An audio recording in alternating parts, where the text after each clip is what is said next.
আসসালামু আলাইকুম। এলিমেন্টরের 5 নম্বর video tutorial পর্বে আপনাদের সবাইকে স্বাগত জানিয়ে শুরু করছি আজকের টিউটোরিয়াল। আজকের টিউটোরিয়ালটি হচ্ছে আমাদের কলাম এর অথবা ইনার সেকশন, কলাম এবং ইনার সেকশন। তো আমরা আজকে এলিমেন্টরের যে পেজের যে ডিরেক্টলি ফ্রন্টের সাইটে আমরা কাজ করব। তো আমরা আজকে কাজ করব পেজের উপর। তো পেজের উপর কাজ করতে হলে আমাদের পেজের উপর হোভার করলে বা মাউসের কার্সারটি রাখলে এখানে আমরা অল পেজ দেখতে পারবো। তার আগে আপনাকে অবশ্যই এই দুইটা থাকতে হবে। তো এই দুইটা যদি আপনার না থাকে তাহলে কিন্তু আপনি এই এখন যে জিনিসগুলো সামনে আসবে আপনি কিন্তু পাবেন না। তো তার জন্য আপনাকে আমার ওয়েবসাইটের আমাদের যে ইউটিউবের যে এলিমেন্টের যে ভিডিও টিউটোরিয়ালগুলো আমি আপলোড করছি, ফার্স্ট যে পার্টটা আছে সেটা আপনি দেখে আসবেন, নাহলে আপনি কিন্তু এগুলো কিছু করতে পারবেন না। তো শুরু করা যাক। তো পেজ থেকে অল পেজের উপর ক্লিক করব।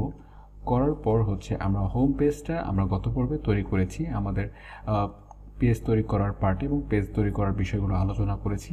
তো আজকে আমরা দেখব হচ্ছে এডিট ক্লিক করে এলিমেন্টরের ফ্রন্ট পেজে আমরা কাজ করব, একদম ফ্রন্ট সাইটে। ঠিক আছে, তো এইগুলো আমি সব ডিলিট করে দিচ্ছি, আমি এইগুলো সামনে কিছু রাখবো না এবং এখানে একটু আপডেট করে দিয়ে আমি এখান থেকে এডিট উইথ এলিমেন্টরের উপরে ক্লিক করব। তারপর দেখতে পারবো আমাদের সামনে ইন্টারফেসটাই একেবারে একটু ডিফারেন্ট আকারে আসছে, মানে এলিমেন্টর যাদের ইনস্টল করা থাকবে তারাই এটা পেয়ে যাবে। তো তার আগে এখানে থাকা যে বিষয়গুলো রয়েছে এইগুলো আমাকে রিমুভ করতে হবে। ডিলিট করার জন্য আমাকে যে কাজটা করতে হবে, আমরা এই নিচে যে গিয়ার আইকনটা আছে গিয়ার আইকনের উপর ক্লিক করব। তারপর পেজ লেআউটের উপরে আমরা এলিমেন্টর ক্যানভাস দিয়ে দিব। আমরা পেজে দেখিয়েছিলাম, আমি যে পেজ পর্ব যেটা দেখিয়েছি কীভাবে পেজ তৈরি করে, সেখানে কিন্তু আমি এই বিষয়গুলো আলোচনা করেছি। এটা কিন্তু এখান থেকেও কিন্তু করা যাচ্ছে। তো আমরা যদি আমাদের পেজটাকে যদি একবার একটু ভিজিট করি আমাদের অন্য একটা ট্যাবে, তো দেখতে পারবো এখানে তো সম্পূর্ণটা একদম ফাঁকা একটা পেজ। ঠিক আছে, এইবার হচ্ছে এখানে আমরা কলাম নিয়ে কাজ করব এবং এখানে থাকা ইনার সেকশন নিয়ে কাজ করব। তো এইটা একটু গুরুত্বপূর্ণ, তাই এর জন্য আমি আলাদাভাবে কথা ডিসকাস করছি। তো এখানে থাকা যে প্রত্যেকটা জিনিস একটু একটু করে আমরা শেখার চেষ্টা করি। প্রথমে রয়েছে এখানে দেখতে পাচ্ছেন এটা হচ্ছে add new section. Add new section বলতে এখানে বোঝানো হচ্ছে আমরা যদি এখানে ক্লিক করি, ক্লিক করে দেখতে পাচ্ছি এখানে একটা এক কলাম বিশিষ্ট একটা সেকশন। এটা হচ্ছে এক কলাম এবং এক কলাম, মানে 50-50 সেকশন। এটা হচ্ছে আমরা ধরতে পারি 33.33, 33.33 এবং 33.33, টোটাল 100% একটা সেকশন। তো এইটা ওইভাবে চার ভাগ করলে একসাথে যতটুকু হয়, এবং এইটা ধরতে পারি 3 ভাগে 1 ভাগ। ঠিক আছে, বা 3/2 সরি। তো আপনি এটাও দেখতে পারেন সেরকমই। তো এইবার কথাটা হচ্ছে যে আমরা এই যে বিষয়টা আমি আপনাকে একটু এক্সপ্লেইন করি। দেখুন এখানে থাকা যে হেডার এবং ফুটার এবং এখানে থাকা left content, middle content, right content, আশা করছি এই এক্সাম্পলটা দিয়ে আমি আপনাকে বোঝাতে পারবো যে এখানে কলাম বিষয়টা কি। তো আমরা আগে একটা কলাম নিয়ে দেখি। তো আমরা এখানে একটি কলাম যদি নিয়ে নিই, তো নেওয়ার পর আমরা দেখতে পাচ্ছি আমাদের একটি কলাম সম্পূর্ণ স্ক্রিন জুড়ে, ফুল স্ক্রিন জুড়ে কিন্তু একটি কলাম চলে এসছে। ঠিক আছে, তো আমরা একটি কলামের মধ্যে যদি আমরা ইমেজ আপলোড করে দেখি তাহলে আমি বুঝতে পারবো।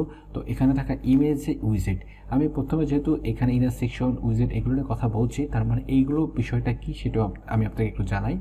এইগুলোকে এলিমেন্টরে বলা হয় উইজেট বা উইডগেট বলতে পারেন। এটা এক একটা পেজ বিল্ডারে এক এক রকম দেখা যাচ্ছে। গুটেনবার্গ এগুলো প্রত্যেকটা নাম হচ্ছে ব্লক আকারে লেখা আছে, এগুলো ব্লক আকারে আমরা জানি। তারপর ডিভিতেও জানি হচ্ছে মডিউল। ঠিক আছে, আর এলিমেন্টও জানি উইজেট অথবা উইডগেট, যেটা আপনি উচ্চারণ করেন। তো এখানে হচ্ছে এলিমেন্টরের জন্য আমরা উইডজেট ইউজ করব। তো এখানে ইমেজ হচ্ছে আমরা একটা ওয়েবসাইট দেখতে পারি যে কোনো ইমেজ, সেই ইমেজটা নেওয়ার জন্য এই উইজেটটা ব্যবহার করা হয়। তো আমি এক্সাম্পল দেওয়ার জন্য ইমেজটাকে এখন নিয়ে দেখাচ্ছি। তো আমরা যদি ইমেজটা সরাসরি ড্র্যাগ করে নিয়ে এখানে ছেড়ে দিই তাহলে ইমেজটা এখানে চলে আসবে, এবং যে ইমেজটা আমি আপলোড করতে চাচ্ছি সেই ইমেজটা এখানে জাস্ট চুজ ইমেজে ক্লিক করে আমি সিলেক্ট ফাইলের উপর ক্লিক করে আমাদের ইমেজটি কোথায় আছে সেটা দেখিয়ে দিয়ে আমাদের ইমেজটি আছে, কারণ এই ফোল্ডারটির মধ্যে 1 2 3 নামে ইমেজ আমি তৈরি করে রেখেছি। এই ইমেজগুলো হচ্ছে এখানে আমি আপলোড করে আপনাদের মাঝে দেখিয়ে দিব যে বিষয়টা কীভাবে কি কাজ করছে। তো এইটা দেখুন যে কলাম 1। ঠিক আছে, তো এই যে ইমেজটা এটা সাইজটা অনেক বড় হয়ে গেছে, আমরা চাইলে এটা ছোটো করে দিতে পারি। আচ্ছা, আমি এটা ছোটো করে দিচ্ছি। এইখানে ইন্টারফেসগুলো আমি পরবর্তীতে স্টেপ বাই স্টেপ এটা একটা আলোচনা করব। জাস্ট আপনি একটু মাথায় রাখুন যে আমি আপনাকে ইমেজ বিষয়টা দেখিয়েছি, কিন্তু আমাদের এখানে মূল বিষয়বস্তু হচ্ছে আমাদের কলাম। ঠিক আছে, তো কলাম আমরা এখানে দেখতে পাচ্ছি যে আমাদের হেডার এবং ফুটার, আমরা এখন হেডার কাজ করব না, এবং একটা ওয়েবসাইট তৈরি করতে হলে সাধারণত একদম জেনারেল একটা ওয়েবসাইট তৈরি করতে হলে আমরা একটা হেডার দেখে থাকি, একটা ফুটার দেখে থাকি, এবং বাম সাইডে কিছু কন্টেন্ট, মাঝখানে কিছু কন্টেন্ট এবং রাইট সাইডে কিছু কন্টেন্ট। এটা আগে স্ট্রাকচারে বলতে পারেন, অনেক আগে এই ধরনের স্ট্রাকচার ফলো করে এটা ওয়েবসাইট তৈরি করা হতো। এখন একটু ডিফারেন্ট, এখন অন পেজ ওয়েবসাইট তৈরি করছে, একটা ওয়েবসাইটে সম্পূর্ণ একটা হেডার থাকবে, একটা মিডল কন্টেন্টের মধ্যে সব কিছু। যাই হোক, তো এখন হচ্ছে আমরা যদি এখানে কলামের উপর ক্লিক করি, আমরা যদি পরের কলামটা স্ট্রাকচারটা আমরা সিলেক্ট করি, তো দেখতে পারবো যে একটা ফুল কলামের মধ্যে আমরা এখানে একটা প্লাস আইকন দেখতে পাচ্ছি এবং এখানে একটা প্লাস আইকন দেখতে পাচ্ছি। তার মানে আপনি বুঝতেই পারছেন যে এখানে আমি একটা কন্টেন্ট অথবা ইমেজ যা খুশি অ্যাড করতে পারবো এবং এখানে অ্যাড করতে পারবো। আমার উইন্ডোটা সেপারেট হয়ে গিয়েছে, 50-50 হয়ে গিয়েছে। হ্যাঁ, তো এবার হচ্ছে আমরা যদি এখানে আবার এখানে কিউব আইকনের উপর ক্লিক করে আমরা ইমেজটাকে আমরা ড্র্যাগ করে নিয়ে এখানে যদি ছেড়ে দিই বা ড্র্যাগ অ্যান্ড ড্রপ করি, তাহলে এখানে ইমেজ আপলোড করা অপশনে চলে আসবে। আমি সেকেন্ড যে ইমেজটা আমি এখানে আপলোড করে দিই, এবং সিমিলারলি আমরা আবার ইমেজটাকে ড্র্যাগ করে নিয়ে এবং রাইট সাইডের যে আমাদের ইমেজটার বক্সটা আছে সেটি জাস্ট আমরা আবার নাম্বার 3 যে কলামটা আছে সেই কলামটা এখানে আমি পেস্ট করে দিই। তাহলে আমরা দেখতে পাচ্ছি যে আমরা এক কলামের উপর একটাই আমি এখানে ছবি আপলোড করতে পারবো বা কন্টেন্ট যাই খুশি আপলোড করতে পারবো, এবং দুইটা থাকলে দুইটা। এখন যদি আমি সিমিলারলি এখানে 3টা চুজ করি, তাহলে আশা করি আপনি কি হবে সেটার ঘটনাটা বুঝতেই পারছেন। ঠিক আছে, তো এরকমভাবে এখানে অন্য যেগুলো আছে, এখন আপনার ওয়েবসাইটটা কেমন, আপনার ওয়েবসাইট স্ট্রাকচার দেখে আপনাকে এখান থেকে নির্ধারণ করতে হবে। তারপরে আপনি যদি এটা নির্ধারণ করতে না পারেন, আপনি কিন্তু এখান থেকে চাইলে আপনি এই মাঝখানে যে বর্ডারটা শেষ হয়েছে, বর্ডারটার থেকে কিন্তু আপনি সাইজ ছোটো বড়ো করতে পারবেন। ঠিক আছে, তো এইটার সাইজ কতটুকু হয়েছে সেটা দেখার জন্য এখানে থাকা যে আপনি দেখতে পাচ্ছেন যে কলাম আইকন উপর ক্লিক করে দেখতে পারবেন কলামের উইথ কত দেওয়া হয়েছে। কলামের উইথটি আছে 42.14, এটা হচ্ছে আমাদের কলামের উইথ। তো এইটা যদি আমরা বাড়াই কমাই তাহলে কিন্তু এটা আমাদের বেড়ে যাবে। ঠিক আছে, এটা আমরা আবার ক্লিক করি, আচ্ছা 42 হচ্ছে আমরা এখানে দেখতে পাবো, ওখানে না দেখতে পারলে আমরা এখানে দেখতে পাবো যে 54 হয়ে গেছে। ঠিক আছে, 54, 53, আমরা এটা হচ্ছে 50-50, আমরা 50-50 এখানে কিন্তু সিলেক্ট করে দিতে পারছি। তো আমাদের ওয়েবসাইটটা যদি এখানে দেখতে পাচ্ছি যে এখানে লেফট সাইডে হচ্ছে এতটুকু এবং রাইট সাইড এতটুকু, মিডল সাইড একটু বড়, তো তাহলে আমরা কী করতে পারি, 3 কলাম বিশিষ্ট একটা স্ট্রাকচার নিতে পারি। 3 কলাম বিশিষ্ট স্ট্রাকচার কিন্তু আমরা অলরেডি নিয়েছি, এবং এখানে দেখতে পাচ্ছি যে আমাদের লেফটটা একটু বড় ছোটো আছে। হ্যাঁ, আমরা লেফটের সাইডটা যদি একটু ছোটো করে দিই এরকম, এবং রাইটের সাইডটা যদি একটু ছোটো করে দিই, একই সেম রাখার ট্রাই করি। তখন এইটা যদি আমরা আইকনের উপর ক্লিক করে এই যে 23.32, এটা আমরা কপি করে, এটা আমরা কপি করছি এখান থেকে সরাসরি কপি করে আমরা এইখানেও সেম সাইজটা দেওয়ার জন্য আমরা এখানে পেস্ট করে দিতে পারি। হ্যাঁ, সেম হয়ে যাবে, এবং মাঝখানে কিন্তু ওইটা যখন আমরা সেম করাবো মাঝখানে যতটুকু থাকবে 53.02 এতটুকু হয়েছে। এবং এখানে হচ্ছে আমি চাইলে আমাদের যে ইমেজগুলো এখানে কিন্তু আপলোড করে দিতে পারি। ঠিক আছে, খুবই সিম্পল। এবং আমরা চাইলে এখানে ইমেজটা কপি করতে পারি, এখানে কন্টেন্ট, এখানে যে ইমেজটা যদি আমরা এখানে ইমেজ আপলোড করি, ওয়ান ইমেজ যদি এখানে আপলোড করি, তো আমরা এইটা সম্পূর্ণ কপি করতে পারি, এই কলামটা ধরে কপি করে এখানে চাইলে কিন্তু সরাসরি পেস্ট করতে পারি, এবং এখানে সরাসরি চাইলে কিন্তু আমরা পেস্ট করতে পারি। এইগুলো হচ্ছে পরের পার্ট, তাও আমি আগে দেখিয়ে দিচ্ছি। তো এখানে আমি 2টা সিলেক্ট করে দিই এবং এটা হচ্ছে আমি 3টা সিলেক্ট করে দিই। খুব দ্রুত আমি এটা করে ফেললাম। তো দেখতে পাচ্ছেন এইরকম কিন্তু একটা স্ট্রাকচার আমি তৈরি করে নিতে পারলাম। হেডার ফুটার আমি পরে দেখিয়ে দিব, এখন আমরা বেসিক বিষয়গুলো জানি। তো আমরা হচ্ছে এইভাবে কলামগুলো তৈরি করতে পারবো। কলাম এবার আমরা দেখতে পারি, এই কলাম আমরা চাইলে নতুন কলাম এখান থেকে যুক্ত করতে পারতেছি। আবার চাইলে আমার যদি মনে হয় যে আমি নতুন একটা কলাম অ্যাড করব, এখানে আমার মনে হচ্ছে এখানে আরেকটা জায়গায় আমি আরেকটা 80-20 নামে একটা কলাম যেটা রয়েছে, যেটা আমরা এখান থেকে যদি প্লাস আইকনে ক্লিক করি, তো এখানে একটু বোঝার ট্রাই করুন যে আমরা প্লাস আইকন মানে কি এবং কিউ আইকন এবং ক্রস আইকন এটার মানে কি। তো আমরা প্লাস আইকন ক্লিক করে যদি একটু ক্লিক করি, তাহলে দেখতে পারবো যে মাঝখান থেকে একটা জায়গা সেপারেট হয়ে গিয়েছে, এবং এটা আমি কেটে দিই, মাঝখান থেকে একটা জায়গা সেপারেট হয়ে গিয়েছে, এবং এখানে আমি চাইলে নতুন করে আমি আবার স্ট্রাকচার নিয়ে এখান থেকে ডিজাইনটা করতে পারবো। ঠিক আছে, তো এটা হচ্ছে আমরা বুঝতে পারলাম। তারপর হচ্ছে কিউ আইকনটা হচ্ছে এই যে সেকশনটা, এই সেকশনটার ডিজাইন ধরার জন্য বা ডিজাইন করার জন্য আমরা দেখতে পাচ্ছি এখানে লেআউট, স্টাইল এবং অ্যাডভান্স। প্রত্যেকটা উইজেটের মধ্যে আপনি এই 3টা অপশন পাবেন। হ্যাঁ, এবং প্রত্যেকটা ডিজাইনই আপনি এখানে দেখতে পারবেন। এক একটা করে যখন প্র্যাকটিক্যালি কাজ করবেন তখন এই অপশনগুলো আপনার মুখস্থ হয়ে যাবে, কোন সেকশনের কোন অপশনের কী কাজ, কোন উইজেটের কন্টেন্টের এখানে স্টাইলের অ্যাডভান্সের কী কাজ আপনি একদম বুঝে যাবেন, আপনি পারবেন, একটু প্র্যাকটিস করলে আপনি পারবেন। ওকে, তো তারপর হচ্ছে এখানে ক্রস আইকন মূলত বুঝতে পারছেন যে এটা আমরা চাইলে ডিলিট করে দিতে পারবো। তো আমরা যদি ডিলিট করে দিই, ডিলিট করে দিলাম। তো আমরা বুঝলাম যে 1 কলাম বিশিষ্ট, 2 কলাম বিশিষ্ট। হ্যাঁ, তো আমরা যদি নতুন কোনো কলাম অ্যাড করতে চাই জাস্ট এখানে প্লাস আইকনে ক্লিক করে এখান থেকে আমরা যেটা বললাম যে 80-20 যেটা রয়েছে সেটা আমরা এখান থেকে অ্যাড করতে পারি। ওকে, তো তারপর হচ্ছে এখানে আমরা ইনার সেকশনের কাজ দেখব। তো আমরা দেখলাম যে একটা সেকশন কীভাবে তৈরি করতে হয়। এবার দেখবো যে একটা সেকশনের মধ্যে আরও একটা সেকশন কীভাবে যুক্ত করতে পারি। ঠিক আছে, তো তার জন্য আমরা দেখি যে নতুন একটা স্ট্রাকচার নিই। ধরুন আমি এখানে স্ট্রাকচার নিচ্ছি হচ্ছে 1 কলাম বিশিষ্ট স্ট্রাকচার নিচ্ছি। এটা আমি ক্লিক করব।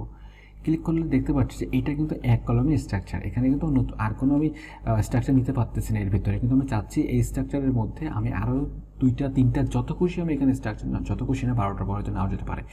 তো এখানে আপনি অনেকগুলো স্ট্রাকচার নিতে চাচ্ছেন, এক বা একাধিক, 2টা 3টা। তো সেই ক্ষেত্রে আপনাকে কিউ আইকনের উপর ক্লিক করলে দেখতে পাবেন যে প্রথম যে উইজেটটা সেটা হচ্ছে ইনার সেকশন। এটাকে ড্র্যাগ করে এখানে আমরা ড্রপ করে দেবো ঠিক এই সেকশনটার উপরে। দেওয়ার পর দেখতে পাবেন এখানে কিন্তু একটার মধ্যে 2টা কলাম এখানে চলে আসছে, এবং আপনি চাইলে এখানে কলাম কিন্তু বৃদ্ধি করতে পারবেন। বৃদ্ধি করার জন্য হচ্ছে এই কলামের উপর রাইট বাটন ক্লিক করার পর এখান থেকে অ্যাড নিউ কলামের উপর ক্লিক করলে এই সেম কলাম এখানে তৈরি হয়ে যাবে, এবং একটা স্ট্রাকচারের মধ্যে আপনি 3টা কলাম দেখতে পাচ্ছেন, এবং 3টে কলামের মধ্যে আলাদা আলাদা ডিজাইন করতে পারবেন। এখানে ইমেজ আনতে পারবেন, এখানে আপনি টাইটেল আনতে পারবেন, টেক্সট, বাটন, ভিডিও, এনিথিং আপনি আনতে পারবেন। হ্যাঁ, তো এইটা হচ্ছে আপনার একটার মধ্যে একাধিক কলাম আপনি যুক্ত করতে পারবেন। এটাকে বলা হয় ইনার সেকশন, একটা সেকশনের মধ্যে আর একটা সেকশন। ঠিক আছে, তো আশা করি আপনি বুঝতে পেরেছেন। তারপর আমরা দেখব এখানে, আশা করি এটা নিয়ে কোনো সমস্যা নেই, প্র্যাকটিস করলে আপনি পারবেন। তো এখন হচ্ছে যে এখানে আমরা প্লাস আইকনটা দেখলাম, এখানে হচ্ছে টেমপ্লেট। তো টেমপ্লেটটা কি সেটা আমরা একটু বোঝার ট্রাই করি। টেমপ্লেটের উপর যখন ক্লিক করব, ক্লিক করার পর দেখতে পাচ্ছি এখানে 3টা অপশন, ব্লগ, পেজ এবং টেমপ্লেটস। টেমপ্লেট হচ্ছে আপনার তৈরিকৃত কোনো যদি টেমপ্লেট থাকে সেই টেমপ্লেট আপনি চাইলে এখানে ওপেন করতে পারবেন। ফর এক্সাম্পল, আপনার বন্ধু একটা ডিজাইন, আপনি এবং আপনার বন্ধু মিলে একটা কাজ আপনার নামিয়েছেন, একটা কাজ আপনি এনেছেন এবং দুজনে মিলে এনেছেন। আপনি তাকে বললেন যে 50% কাজ তুমি করবো, 50% কাজ আমি করব। এখন 50% কাজ সে তার ওয়েবসাইটে বা সে তার কম্পিউটারে বসে তার এলিমেন্টরেই ডিজাইনটা করে, ডিজাইনের যে ফাইলগুলো আপনাকে দিলে আপনি এখান থেকে আপলোড করে এখানে অ্যাড করে দিলে কিন্তু ডিজাইনটা আপনার এখানে অটোমেটিকলি চলে আসবে। এবং পেজটা হচ্ছে আমরা এখানে দেখতে পাচ্ছি যে কিছু কিছু ফ্রি টেমপ্লেট। এখানে প্রথমে বলেছি, ভিডিও শুরুতেই একটা কথা বলেছি যে এই ভিডিও না, আমার প্রথম ভিডিওতে বলেছি এখানে আপনি ফ্রি টেমপ্লেট পাবেন। এখানে অনেকগুলো প্রো আছে এবং অনেকগুলো ফ্রি।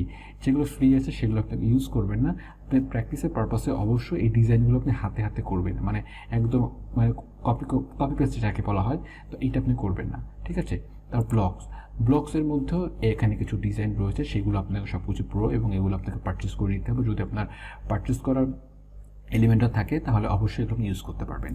ওকে, তারপরে আমরা এটা কেটে দিচ্ছি। টেমপ্লেট আমরা পরবর্তীতে জানবো টেমপ্লেট কীভাবে সেভ করে, আমি আপনাকে এখন দেখিয়ে দিচ্ছি, যদিও এটা পার্ট ওপেন করেছি বলে। তো আমরা এখানে ক্রস আইকনে ক্লিক করে এটা আমি ডিলিট করে দিচ্ছি। আচ্ছা, এখান থেকে টেমপ্লেট কীভাবে সেভ করবো, আমরা কিউব আইকনের উপর রাইট বাটনে ক্লিক করে এখান থেকে দেখতে পাবো সেভ অ্যাজ টেমপ্লেট হিসাবে আমি এটাকে সেভ করতে যাচ্ছি। টেমপ্লেটের নাম কি, কলাম দিলাম। ঠিক আছে, কলাম দিয়ে সেভ করলাম। সেভ করার পর এটা কোথায় চলে গেছে দেখুন, আমাদের টেমপ্লেটের মধ্যে চলে গেছে। এটা কিন্তু আমরা ইনসার্ট করলে আমরা যেখানে খুশি সেখানে আমরা ইনসার্ট করতে পারবো। ঠিক আছে, এই পেজে কাজ শেষ হয়ে গেছে। অন্য পেজে গেলে আপনি জাস্ট এখানে যখন আপনি ক্লিক করবেন, অ্যাড টেমপ্লেটে ক্লিক করার পর এখানে একটা কলাম নামে একটা সেকশন আপনি এখানে পেয়ে যাবেন। জাস্ট এখানে ইনসার্টে ক্লিক করলে, এটা ইয়েসে ক্লিক করলে আপনি নিচে টেমপ্লেটটি দেখতে পারবেন চলে এসছে। ঠিক আছে, খুবই ইজি এবং খুবই সিম্পল, আপনাকে ইজিতে একটু বুঝে নিতে হবে। ওকে, আচ্ছা, এখানে দেখতে পাচ্ছি এই অপশনটা চলে এসছে। আমি উপর থেকে হচ্ছে পেজের ডিফল্টনেসটা এটা আমি এডিট ক্যানভাস করে দিয়ে আপডেট করে দিই। এটা আমি আপডেট করা ছিল না। আচ্ছা, যাই হোক, এটা ঠিকঠাক মতো চলে আসলো, আমি এটা ডিলিট করে দিচ্ছি। এবং ফাইনালি একটা কথা বলবো যে আপনি চাইলে এখান থেকে যে এলিমেন্টরের যে আপনার এই পেজ বিল্ডার যে ডিজাইনটা, এইখানে যে আপনার ইন্টারফেসটা আপনি চাইলে এখান থেকে বাড়াতে পারেন, কমাতে পারেন, যতটুকু মনে হয় আপনি এটা বাড়াতে পারেন, কমাতে পারেন, যতটুকু আপনার ইচ্ছা। তবে এটা রেখে দিলাম। আমরা আশা করি এই কলামের বিষয়টা আপনাকে বুঝিয়ে দিলাম স্টেপ বাই স্টেপ। আমি এর ভেতরে থাকা যে প্রত্যেকটা বিষয়গুলো আমি একটা একটা করে আলোচনা করব। তো আপনারা মনোযোগ সহকারে দেখবেন এবং প্র্যাকটিস করবেন, আশা করি আপনি পারবেন। তো আশা করি আজকের ভিডিওটা এই পর্যন্ত। কেমন লাগলো অবশ্যই জানাবেন কমেন্ট করে। ভালো লাগলে অবশ্যই আমাকে অ্যাপ্রিসিয়েট করবেন।